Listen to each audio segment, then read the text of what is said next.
What's up, world? Your boy is back, the nonprofit sector connector, the one and only. When you create a name for yourself, you are the one and only, the nonprofit sector connector. But I have decided that as I meet more incredible people in the nonprofit sector who are playing connector, I'm like, you're a nonprofit sector connector. You're a nonprofit sector. It's like when Oprah gave away all those cars. You know, I'd get to have all my friends become nonprofit sector connectors. Love the pause, Tommy D. Namaste, everybody. This show's Philanthropy and Focus. Namaste, namaste in the attic. That's what I do. I walk 2 flights up from the kitchen all the time, but especially on a Friday morning, it's my most fired up I get because I get to meet with, connect with, and learn about another nonprofit organization and their important leader on my show, my mission called Philanthropy in Focus. I wrote a poem while we were waiting, while the music was playing. And I'm going to read it to you right now. And this is just how it goes. Sometimes you got to just do it. Be creative. You don't know who. You often don't know where. Keep your eyes and ears wide open. Make those connections. Develop your network. I don't know if it's a poem. I know it doesn't rhyme, but it tells a story. And I thought it would be important to tell the story because my new friend, my guest this morning, Lexa Gandolfo, right? Gandolfo. I want to make sure I hit it right. I'm very important. Names are very important. Lexa Gandolfo was introduced to me at an event by a guy named Lee Tucker, the nonprofit guru. Haha, why do you think we hang out? Lee actually brought me and a gang of nonprofit folks and some consultants to the Taylor Swift Museum in New York City. It's not like, I don't think the whole museum, yeah, right, Lexa? We'll have to get into that. The whole museum is not like a Taylor Swift thing, but they had like a Taylor Swift I guess you should say exhibit. And we had this docent that walked us around, and there's some pictures out there on the internet where Lee's got his red cowboy hat, and I got my pink linen suit with a straw hat because it was sort of spring-ish, summer-ish. So we kind of were in those. It was in that era of the year. Eras, like the Eras tour, huh? I've become a bit of a Swiftie. I got to be honest. I do have 2 sons, but I also have 2 daughters, and it was funny because last night I'm talking to some people and something comes up about Taylor Swift. Did not know we would start the show today, Lexa, talking about Taylor Swift. I had no idea until this just started. Right. So the Chiefs, the Kansas City Chiefs, came to play the New York Jets not too long ago. And all of my children and my wife wanted to go to that game, all for different reasons. And we're not even Jets fans, but my boys love the Chiefs.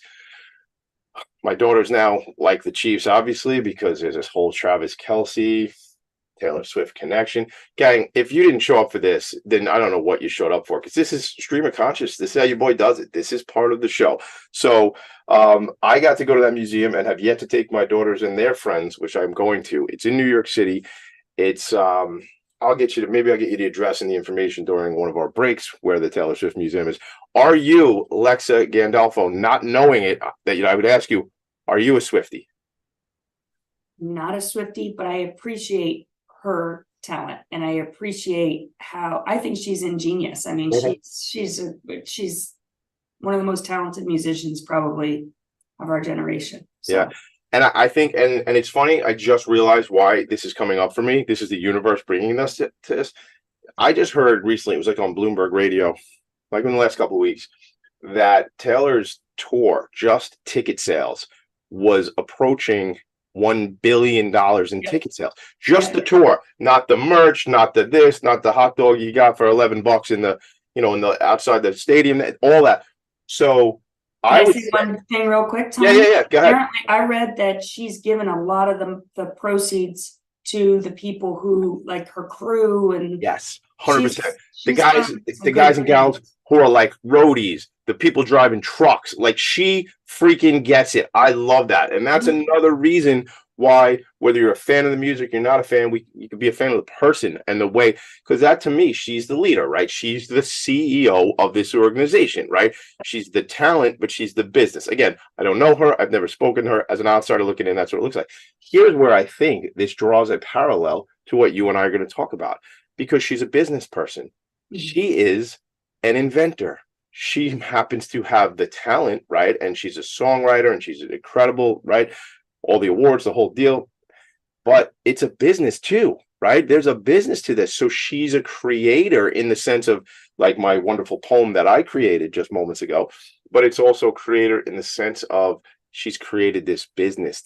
I mean, you know what it is? I think of her, and I think something my friend Michael Goldberg talks about. It's gravity. She's got gravity, like like so.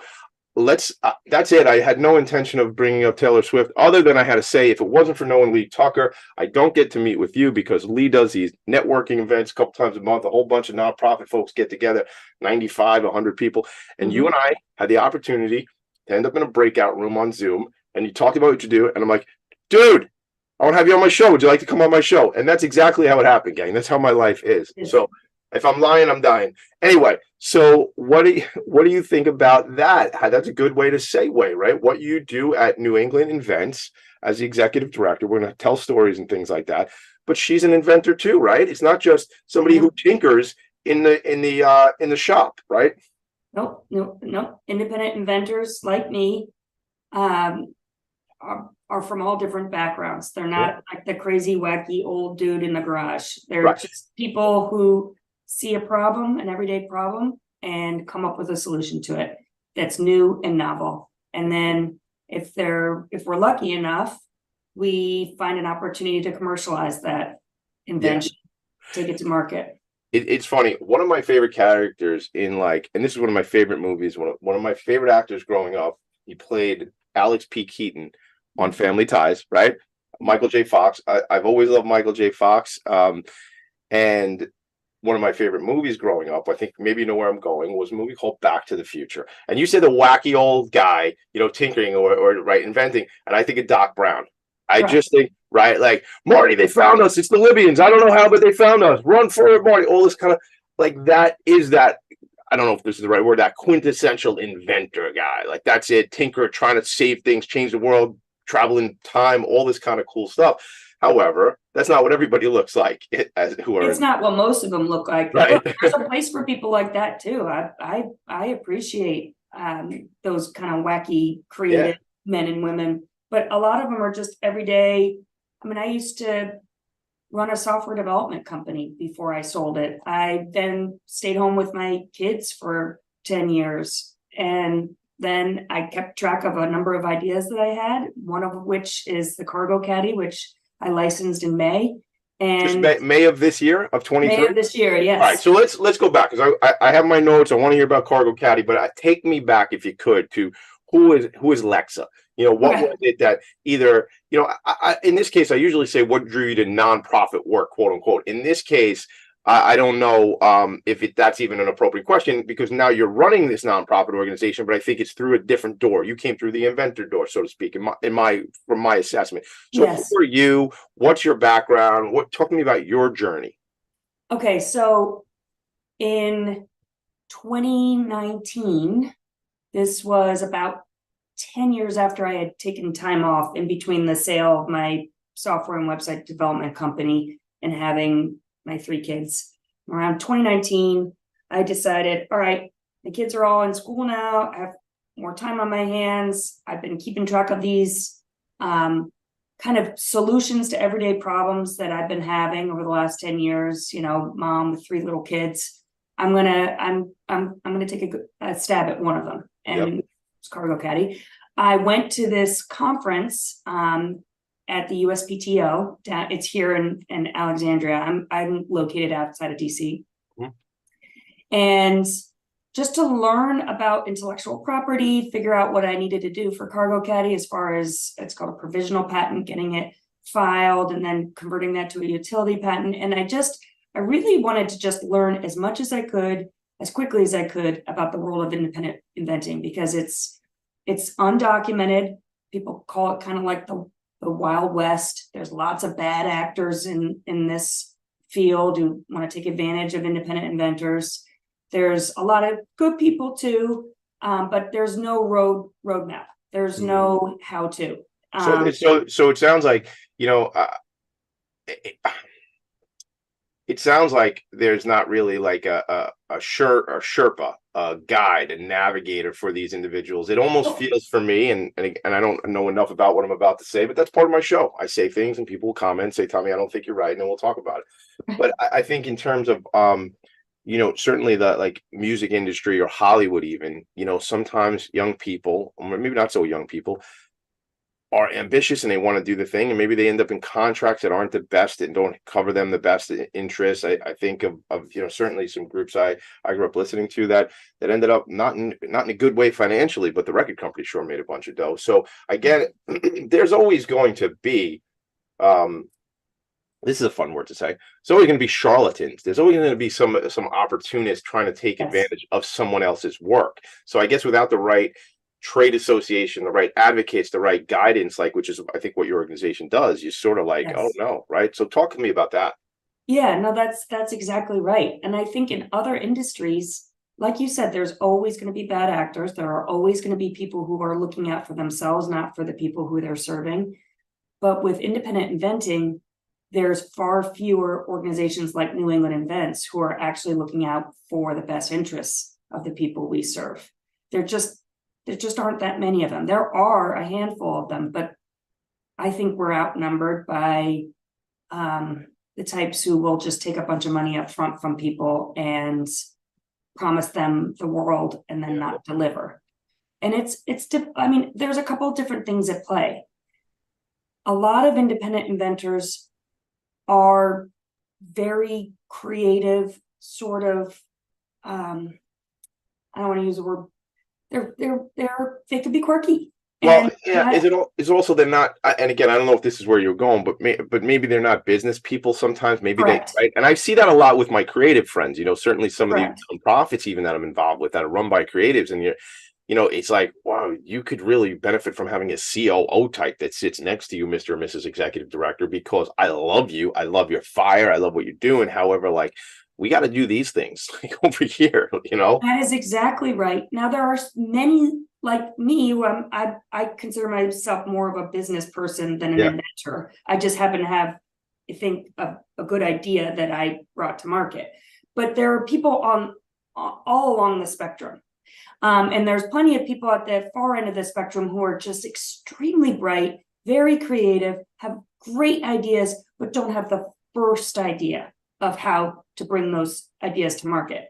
yeah, Because it's great if you invent something, even if you get it patented, but if you don't make any money from it, in the independent inventing world, it doesn't necessarily do you any good. When I say independent inventing world, I mean there are plenty of inventors who work at big companies like GE or IBM or wherever, and they develop new and novel ways of doing things, and they're listed on patents, and they're salaried, they're paid, and they don't need to worry about getting that development to market. But right. when you're an independent inventor like me and the other people we work with and the people we help, there's no kind of big brother over top of you paying your bills. So there's Yeah. got to be a way to commercialize what you've invented.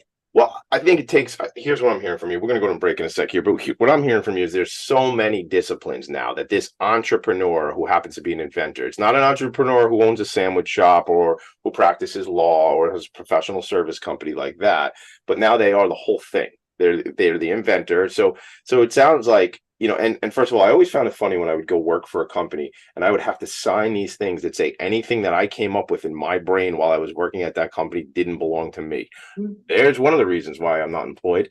But there's a lot of other ones. I'm not the greatest employee. I'm a hard worker, but I'm not a real good employee. But I think about that, like versus what you've said, like these people who are independent inventors and that their role. Yeah, it's great, but I actually got to sell some of these things, like either Exhibit A or Exhibit Z. I got to sell a bunch of this stuff, so so I can put a meal on the table, right? So there's a lot that goes into this, and I know we're going to get into more of it as we go through this morning's conversation. I don't know. I mean, I pulled up Cargo Caddy's website. I mean, that looks really cool. I want to. This is kind of fun because we get to hear about your journey, and then also what New England Invents is doing for the membership. And in only knowing you a little bit, we spoke yesterday. We spoke about 3-4 weeks ago through the connection with Lee. Excuse me. I get the fact that it's one of those situations you really truly care about these other people and their So they're not screwed over, excuse my language, they're not jammed up, and they're not taken advantage of. And that, Yes. right? And I appreciate that. Yeah. So we're going to talk about that. We're going to talk about the connection to the military. And so we're going to talk about an event you did just Wednesday night, which is 2 days ago. I want to hear about that.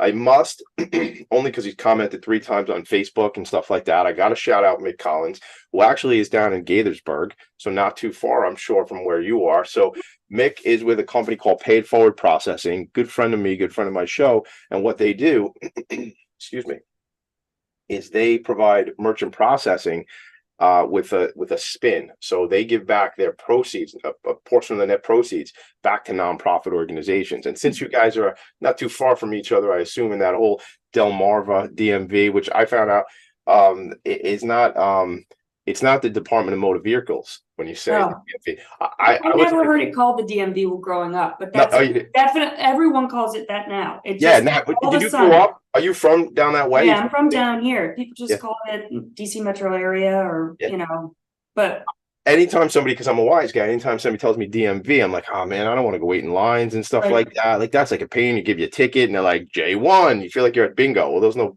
J in bingo. Maybe it's B1. All right, Tommy, you're losing it. We will be right back. I promised you we'd be silly and zany. I know I said that to you, so that's part of the deal. It's just part of, you punch your ticket, Lexa. That's how it is. You're in the show now. All right, we will be right back. Lexa and Tommy having some laughs, making some waves, making the world a better place. You know what I say, no big deal, just changing the world. Let's go to commercial, Logan. We'll be right back. Are you a conscious co-creator? Are you on a quest to raise your vibration and your consciousness? I'm Sam Leibowitz, your conscious consultant, and on my show, The Conscious Consultant Hour, Awakening Humanity, we will touch upon all these topics and more. Listen live at our new time on Thursdays at 12 noon Eastern Time. That's The Conscious Consultant Hour, Awakening Humanity, Thursdays 12 noon on TalkRadio.nyc. Are you a high-achieving, growth-oriented leader? Are you interested in developing your authentic leadership while creating a healthy, inclusive workplace? Hi, I'm Dr. Mira Brancu, host of The Hard Skills on TalkRadio.nyc at 5 p.m. Eastern on Tuesdays, where we discuss how leaders develop the hard skills needed to make a greater impact. We interview experts, have live coaching, and tackle these challenges. Listen to The Hard Skills on Tuesday at 5 p.m. Eastern on TalkRadio.nyc. Are you a business owner? Do you want to be a business owner? Do you work with business owners? Hi, I'm Stephen Fry, your small and medium-sized business or SMB guy, and I'm the host of the new show, Always Friday. While I love to have fun on my show, we take those Friday feelings of freedom and clarity to discuss popular topics on the minds of SMBs today. Please join me and my various special guests on Friday at 11 a.m. on TalkRadio.nyc. You're listening to Talk Radio NYC. Uplift, educate, empower.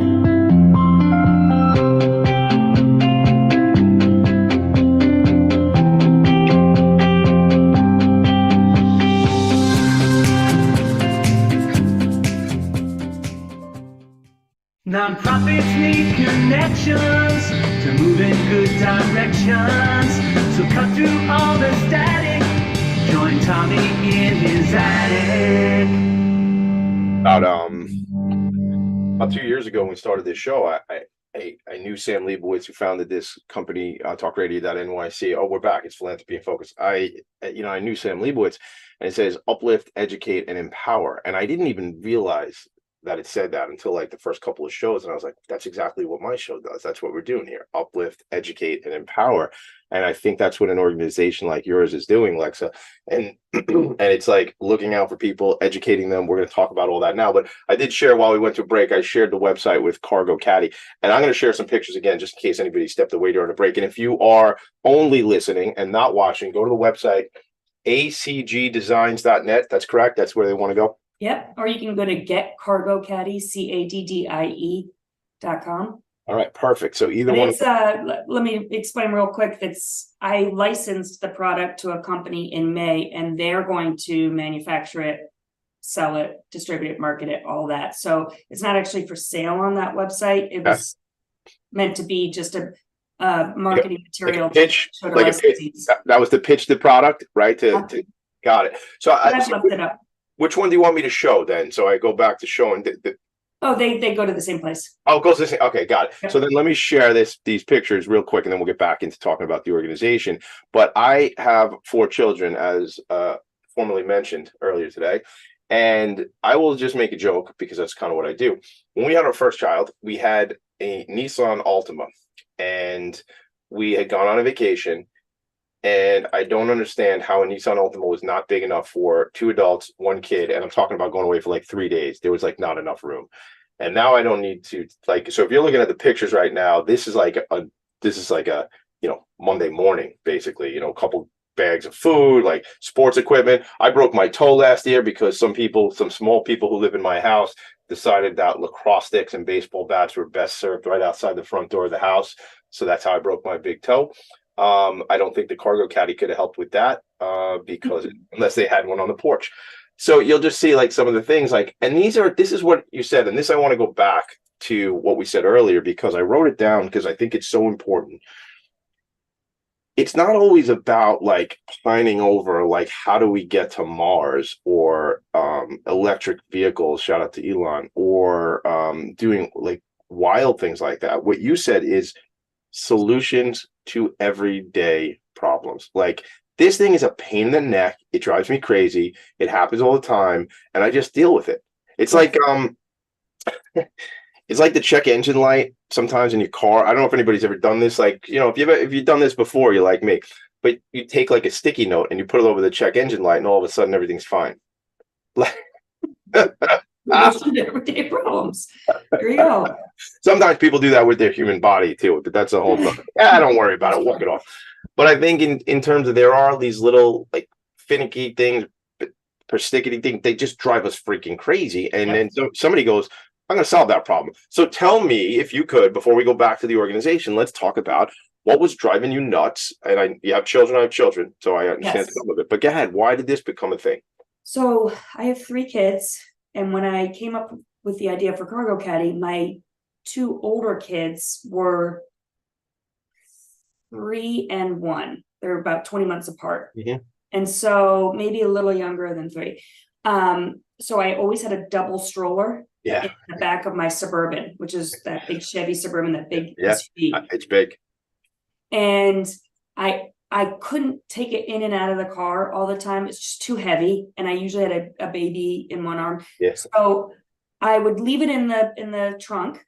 And then when I went to the grocery store, for example, I would always have to pile things on top of the double stroller, or if I had packages, or as my son got older, sports equipment, it was an absolute mess. Like, I don't even think the pictures you just showed do justice to how, and like, I would open up the trunk and stuff would fall out. And I was so annoyed. I was like, this trunk is enormous. Like, especially right again, you're not talking about the Altima that I'm talking about. You're talking about a Chevy Suburban. Like, this should work. A Chevy Suburban, right? And there was so much trunk space, but there was no way to use it because SUV trunks are shaped like boxes. Yeah. So you have all this floor space and then tons of space up above the floor, but it just goes unused. Yeah. And I used to be like, man, it would be so cool if I could just have a shelf or something like that where I could have a second level of storage space up above the trunk floor.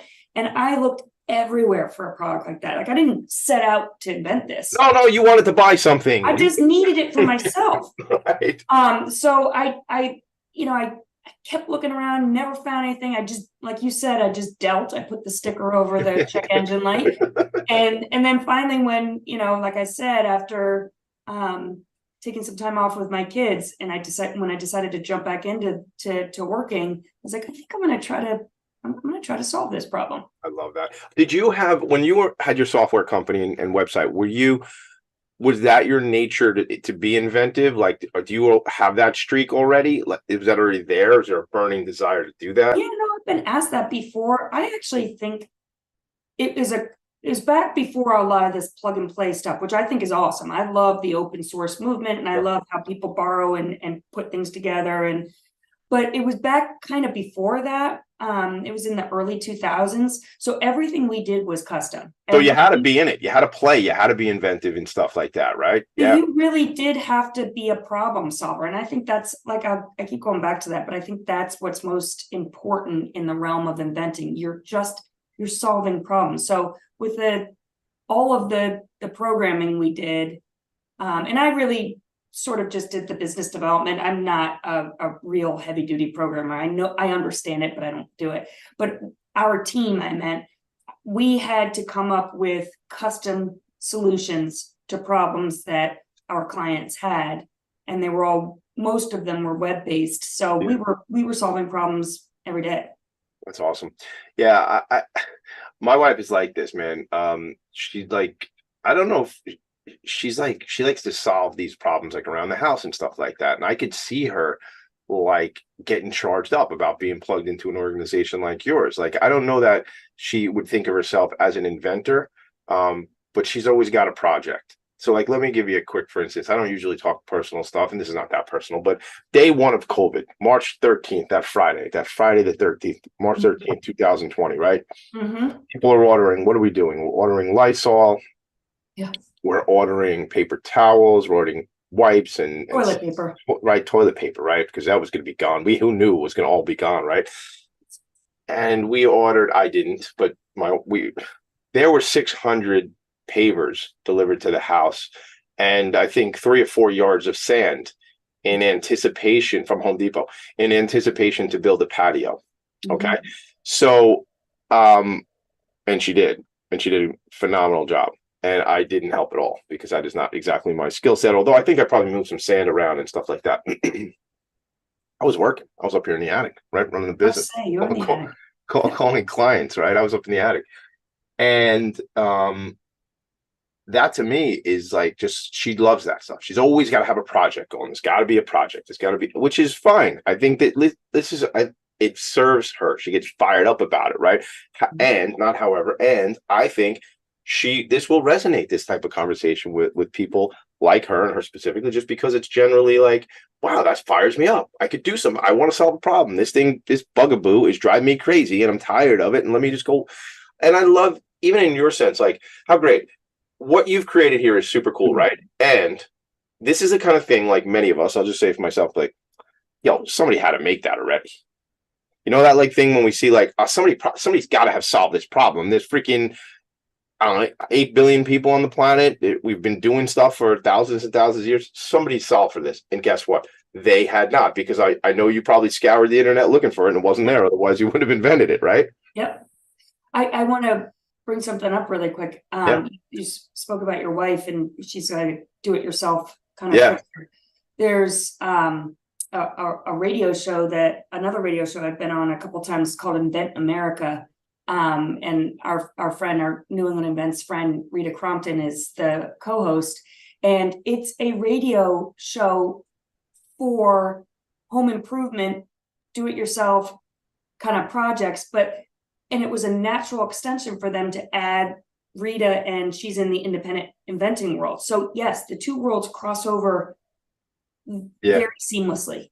Yeah, it makes sense because you're solving a problem. Plus, I think these people, and not all, I hate to put people in a like general situation, but I think a lot of people are handy people. They like to touch things, they like to play with things. I mean, I remember, who knew I would talk about this ever on this show?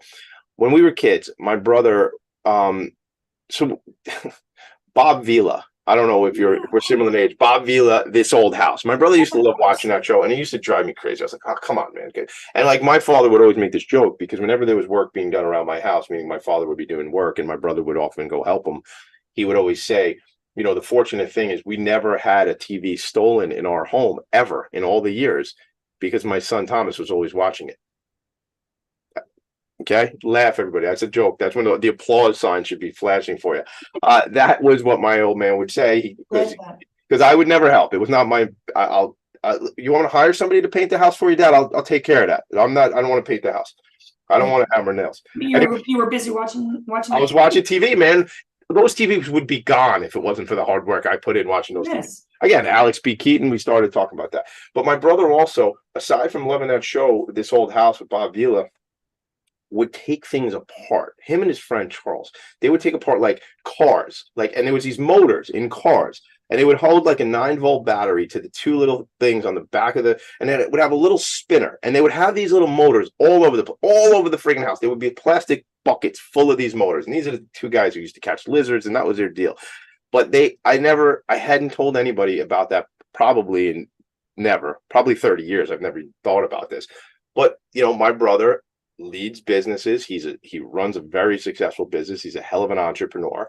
And I think, he is an inventor in a different vein at this point, like creates businesses. He's a leader. So like we started off the show with the Taylor Swift thing, like inventing doesn't necessarily mean, in my opinion, and correct me if I'm wrong before we go to break, like it doesn't mean I have to put a thing together like a physical, tangible thing. It could be inventing processes, procedures, right? Other things. Well, that's right. And I know we have to go to a break, but when we come back and we talk about the military pitch event that we had the other night, there was someone who pitched a concept, and it was an invention. It wasn't a physical product. So yes, to your question. I love it. So New England Events had an event December 6th, which is just a couple of nights ago as we sit here on December 8th. It was a unique opportunity for military personnel, retired veterans, and families of military servicemen and women to showcase their entrepreneurial spirit and innovation, and all were welcome to attend. It says all are welcome to attend, but it happened already, so you can't go there now. I would love to plug in and come up to Massachusetts for I don't know where Haverhill is, but you'll tell me when we come back. It's up by the New Hampshire border. Oh, it's way up there. Okay, cool. Yeah. All right. So, but I would love to. What about a road show, Tommy D? That sounds fun. We are going to go to a quick break, as we both talked about. I'll share some information on my screen while we go to break about that most recent event, and let's talk about it. We come in, we'll talk we come back, programming, the military focus. How there might be opportunities. Shout out to Mick Collins again, because Mick, how do we plug our friends into the veteran community? Mick is a veteran. We appreciate your service, and he had introduced me to a woman named Dottie, who does a lot with helping veterans get access to their benefits. She's been on the show. She runs another nonprofit. There's so much here. I see you're ready to say something. I got to pause you. I got to pause me. No, I'm just waiting. We'll go to a break. Right back. Lex and Tommy D. Hey, everybody. It's Tommy D, the nonprofit sector connector, coming at you from my attic. Each week here on TalkRadio.nyc, I host the program Philanthropy and Phocus. Nonprofits impact us each and every day, and it's my focus to help them amplify their message and tell their story. Listen each week at 10 a.m. Eastern Standard Time until 11 a.m. Eastern Standard Time, right here on TalkRadio.nyc. What really drives success in business? Introducing Intangify, the show that explores the intangible assets that create value and growth. I'm Matthew Asbell, your host and an attorney focused on innovation. Join me Fridays at noon Eastern to discover how innovation, culture, and other intangibles shape thriving companies, from startups to established businesses. We'll share strategies to unleash your business's true potential. Tune in live on TalkRadio.nyc Fridays at noon Eastern and Intangify your business today. In a post-COVID world, you may have many unanswered questions regarding your health. Are you looking to live a healthier lifestyle? Do you have a desire to learn more about mental health and enhance your quality of life? Or do you just want to participate in self-understanding and awareness? I'm Frank R. Harrison, host of Frank About Health, and each Thursday, I will tackle these questions and work to enlighten you. Tune in every Thursday at 5 p.m. on TalkRadio.nyc, and I will be Frank About Health to advocate for all of us. You're listening to Talk Radio NYC at www.talkradio.nyc. Now broadcasting 24 hours a day.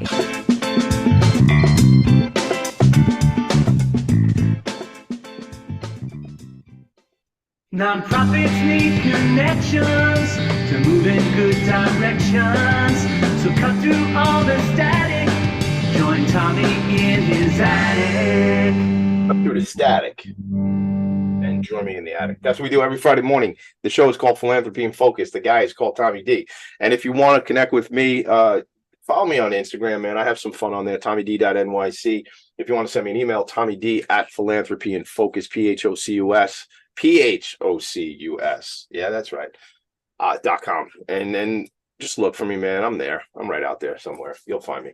All right, Lexa, I was sharing some stuff while we went to break we talked about this. There's certainly a military focus of your organization, both for servicemen and women, and obviously their families, as we referenced. So can we construct that, or let's tell them from the top of why there's that focus, and then let's talk about what happened Wednesday night, please, if you could. Okay, yeah, absolutely. So there is one of the sort of, I don't want to call it a vertical, but sectors of people we help are military veterans.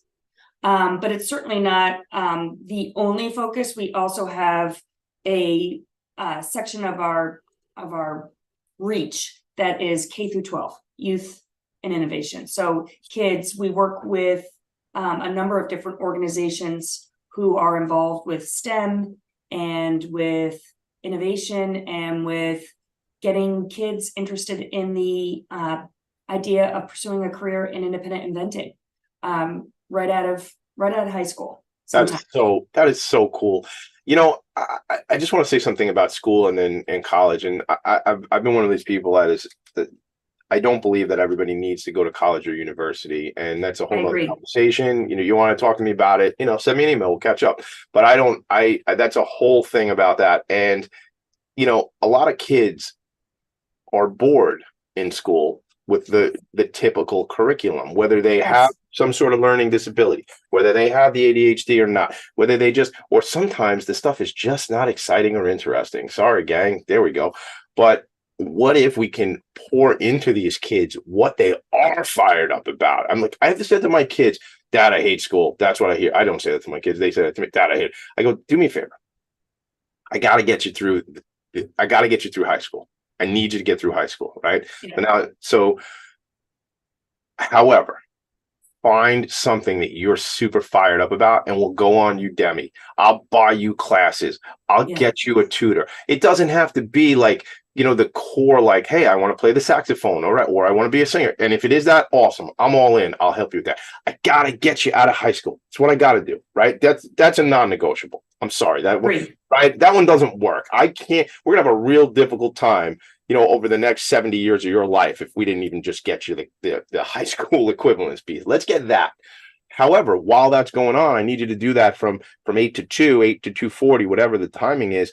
Let's pour into you something else. So the fact that you're so focused, I want to hear about that. I want to hear about the military. We got time to get both in.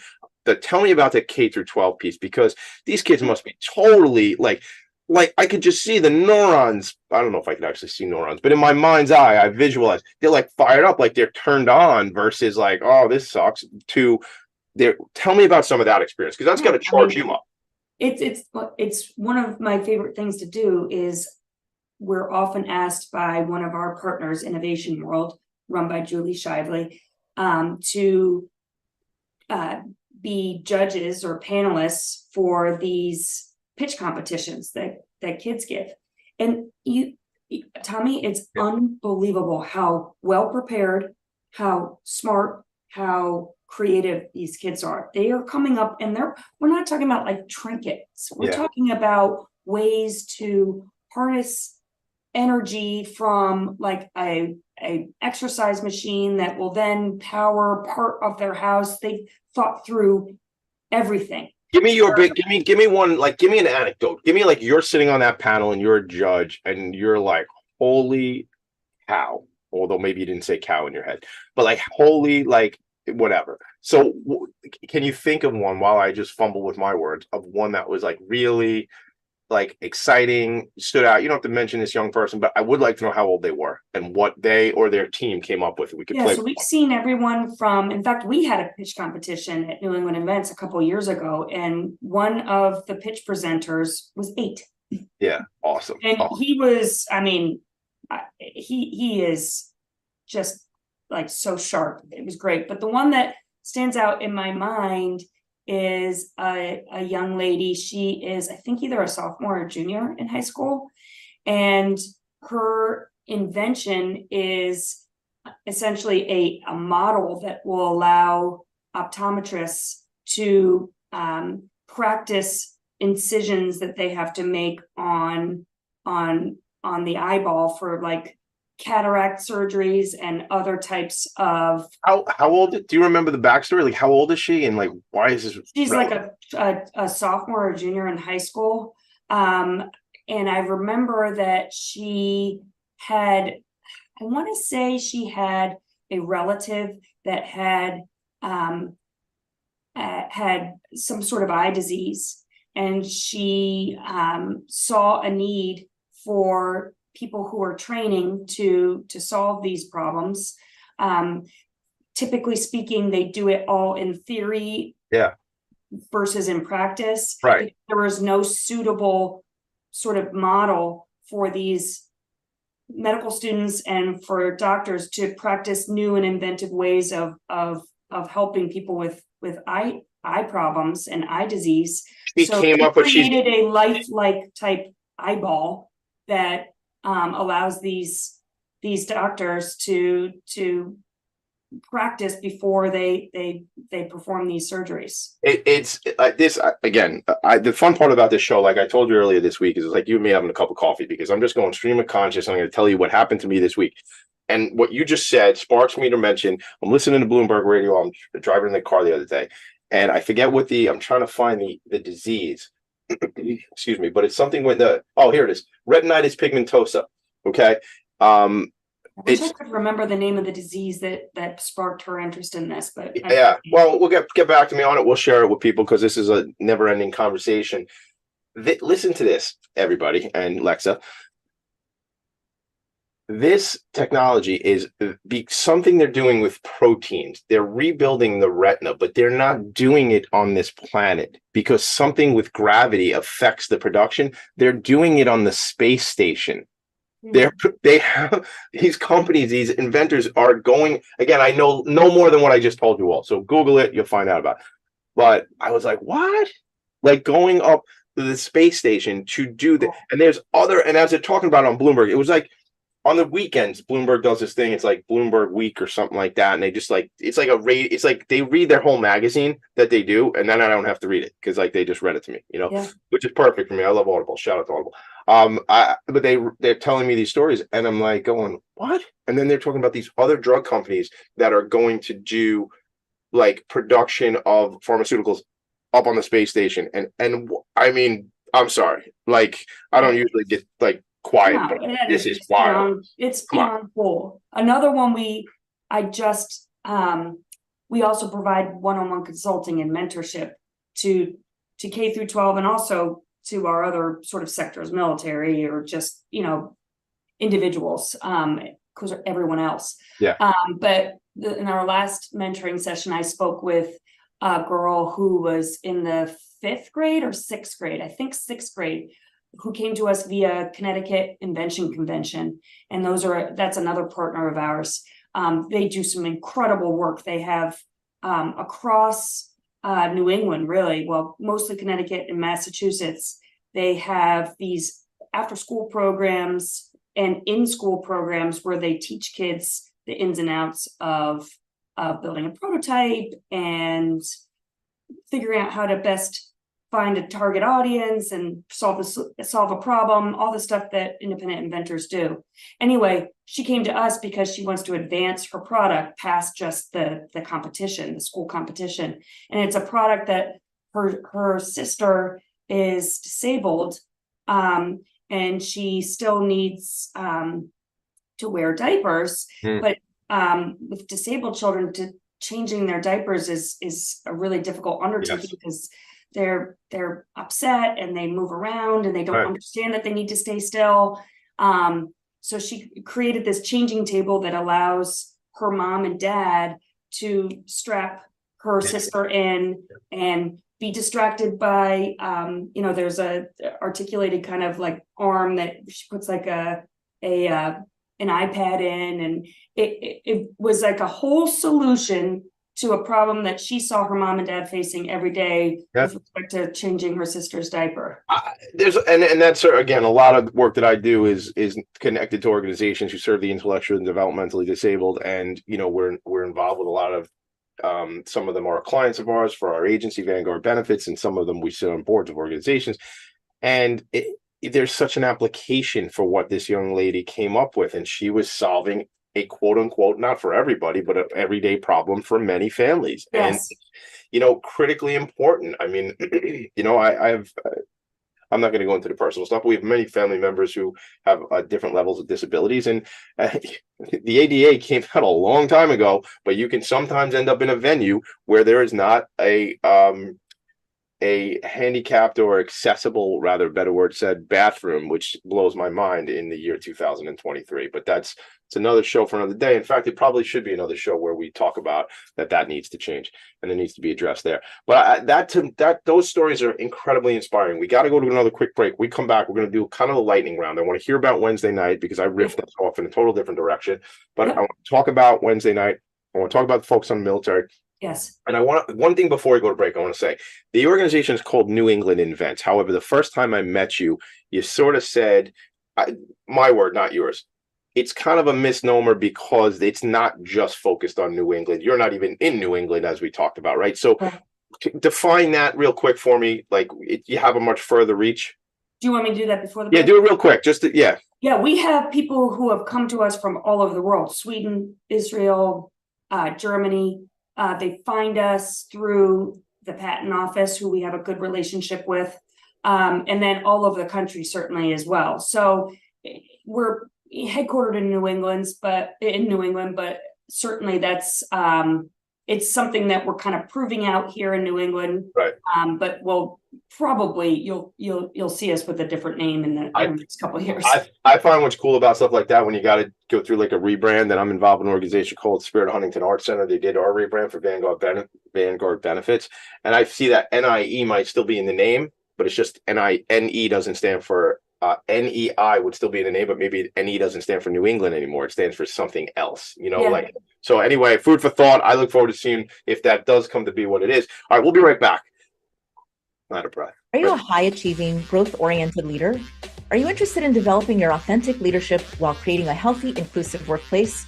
Hi, I'm Dr. Mira Brancu, host of The Hard Skills on TalkRadio.nyc at 5 p.m. Eastern on Tuesdays, where we discuss how leaders develop the hard skills needed to make a greater impact. We interview experts, have live coaching, and tackle these challenges. Listen to The Hard Skills on Tuesday at 5 p.m. Eastern on TalkRadio.nyc. Hey everybody, it's Tommy D, the nonprofit sector connector, coming at you from my attic. Each week here on TalkRadio.nyc, I host the program Philanthropy and Phocus. Nonprofits impact us each and every day, and it's my focus to help them amplify their message and tell their story. Listen each week at 10 a.m. Eastern Standard Time until 11 a.m. Eastern Standard Time, right here on TalkRadio.nyc. Are you a business owner? Do you want to be a business owner? Do you work with business owners? Hi, I'm Stephen Fry, your small and medium-sized business or SMB guy, and I'm the host of the new show, Always Friday. While I love to have fun on my show, we take those Friday feelings of freedom and clarity to discuss popular topics on the minds of SMBs today. Please join me and my various special guests on Friday at 11 a.m. on TalkRadio.nyc. You're listening to Talk Radio NYC at www.talkradio.nyc. Now broadcasting 24 hours a day.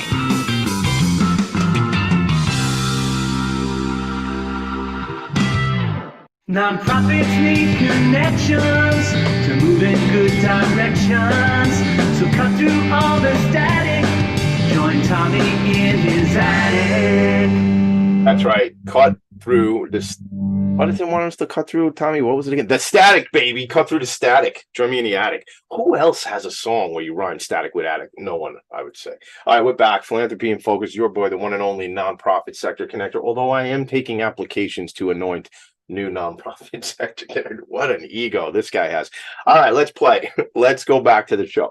New England Invents, 501c3 nonprofit organization dedicated to providing support and guidance to independent inventors. My new friend, if she wants to be, Lexa Gandolfo, is here with me, and she's the executive director there. They do very important work. I would say advocating on behalf of, educating, mentoring people who are independent inventors, which is a term I learned about today. So let's talk real quick again, which I tried to get us into, but I blocked us from getting there, into the military event night the other night. Yeah. And then I want to know what's upcoming, how can we help, who do you want to meet, that sort of deal. Thank you. Yeah. So we as you just outlined, we help a lot of different sectors. We're really trying to drive inclusive innovation. We want people from all different backgrounds, all different types of races, cultures, men, women, kids, old, young, everyone. We want it to be inclusive. And so as part of that effort, we just spoke about youth, K through 12 that we work with. We also work with military veterans. And on Wednesday night, and their spouses. That's a big part too. You can only imagine moving around every 2 to 3 years. My brother-in-law was in the military. It must be very difficult for spouses to be able to have any kind of career because they're moving around so often. Independent inventing is actually a perfect solution to that problem. It doesn't matter where you live.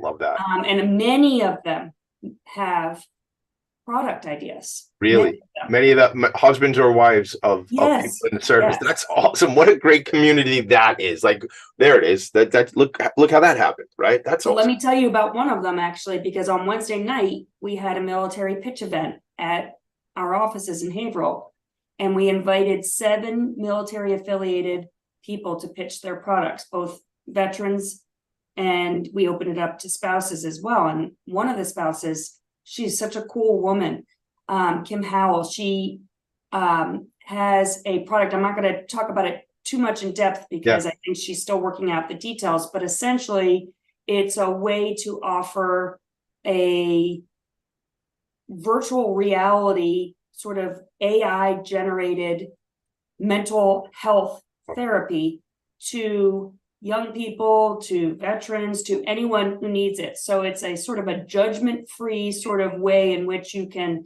bounce your ideas and thoughts and concerns to they call them bezies, virtual people that can help you sort through mental health.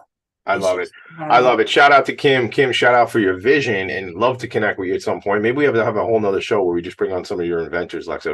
That'd be a fun time. Oh yeah. I mean, and so before the break, we also talked about how inventions don't necessarily have to be physical, tangible products. Well, one of the pitch presenters, he recently left the Pat Tillman's Foundation, where he was executive director, Dan Fertel. He is now starting a university, Polymath University, and it's coming off full circle here, Tommy. We were just talking about how not everybody should go to university or college. Other people are interested more in a career path right out of high school. Right. And Polymath, while it's soon going to be accredited, is a way to do this work school kind of integration where you're apprenticing and you're working for local companies and you're getting on the job training as you go to school. So he presented his vision for Polymath University, which he just started up and is actively expanding now. So we did have some physical products too. Of course. Some really cool stuff that I could go on and on about, but I don't know what you. Well, unfortunately we just don't have the time to do it all. But I promise that if you're up for it, we could do another thing. We'll do a Facebook Live, you and me. We'll just do something it doesn't. The thing about this is going to sound funny. The thing about being Tommy D is I just do whatever I want, and that's how the show works here. And so I'm out the other night networking, and I'm like, it'd be great to get you on my show if you're up for it. I just have to talk to the board. Okay, I just spoke to them. They're all good. I talk to myself. I just talk to myself, which is okay. Sometimes I'm the only one who will listen. All right, so let's. Right. What Just about Friday. Just another Friday in the attic? This is how it goes. In the attic of my attic. Oh my God! Stop, Tommy. All right, Lexa. Let's what's upcoming? Are there events? Is there? I know we talked about membership. What is it? Tell me about membership, and then let's talk about events. I don't have a product or an idea right now. Would I be a good member to be like, or not? Or it's like, you got to have, like, Tommy, you have to pay your check and you have to have something. What is that? No, look, we purposely keep membership extremely low. It's $40 per year. We don't use membership as a way to support what we do. Mhm. What we use to support what we do is we have grants and corporate funding and that type of thing, but we're trying to keep our doors open as much as possible for anyone who's interested and anyone who is even remotely thinking about Mhm. starting up a product. So you don't need to have a product that you're actively looking to commercialize to be a member. It could be someone like your wife, who you said could just be really interested in learning about different independent inventors, how the steps to commercialize, Yeah. the kind of the journey you go on in commercializing your product. All of that stuff we cover through we have a monthly speaker series where we invite experts on, and we do that both virtually and we do it at our offices in person. For example, we just had at our offices in September, Jules Pieri, who is the co-founder of the Grommet, come and speak to our members and to audience members. That video actually is being edited right now, so it's not Okay. up. Thank you for bringing this up, because Yeah. all of our events are up on our YouTube channel, which you can access through our website. Gang, the website again is neevents.org, neevents.org. And then I clicked on, what I click on here, monthly educational seminars. So again, I'm trying to help you out. If you're only listening, go to the website later on, neevents.org. Yeah, but we'll get the Jules Pieri video up there shortly. But we have, so we alternate between having like kind of more recognized inventors and entrepreneurs on the speaker series, and we also have sort of how-to kind of stuff. Like we had heads of prototyping companies come and answer questions and talk to people about different materials they should use based on which products they're looking to bring to market, or different approaches to how to build a model, looks like, feels like prototype. So it just depends on what we do there. We also offer, like I said, the one-on-one consulting. You can book a time, speak with me, speak with George Peters, our president. He is a 25-year inventor. He's brought numerous products to market, including a product called Kettle Pizza, which I'm sure a lot of people have heard of. It's one of the first inserts for charcoal grills that can turn your grill into a wood fire pizza. Really? I love this. I'm not going to bring it up now, because if I get a shot to actually invent there's these two things I always wanted to invent, and we'll have to take it offline, and I'll probably have to have you sign an NDA. Look at me go. I'll look at it. I'm telling you, this one was like, it's a cool thing, and I would love to do that, because it would just be, it's actually something that's it's green, very focused on the environment. It's something that we dispose of it at ridiculous rates. That anyway, we'll talk about it. But yeah, look, but I think that just real quick before we run out of time, I want to make sure that people understand that the purpose of our organization is to educate and support you on your journey before you make a million costly mistakes, before you fall into the trap of someone who says, hey, give me $20,000 up front and then I'll make you a millionaire. So you can be actively working on a product, thinking about working on a product, not working on anything. Yeah. This is a safe haven, as George always puts it. That's what where you can get advice, get support, and connect with people who can take you to the next level with your product. So we meet people where they are. And sometimes at the end, I feel like I have so many different people I could tell you about. We're going to come back. I promise. Stages. I'm out of time for the show, because Steve Fry comes up. He's the SMB guy. He comes up at 11. So you and I got to part ways. Thank you for being my friend. Thanks for being here. Tommy, thank you. Yeah, I did. It's, you don't know who, you often don't know where. Keep your eyes and ears wide open. Make those connections, develop your network. How about make those connections everywhere? make those Oh, wait, connections. you already said where. I'm not Yeah, gonna. I don't even know. We're iterating right now, Lexa. We gotta go. We're iterating. You and me, I'll call you in a second. We'll rewrite the poem. Make it a great day, everybody. Lexa, have an awesome day. Make it a Thank great you again. See you later, everybody. Bye. Nonprofits need connections to move in good directions.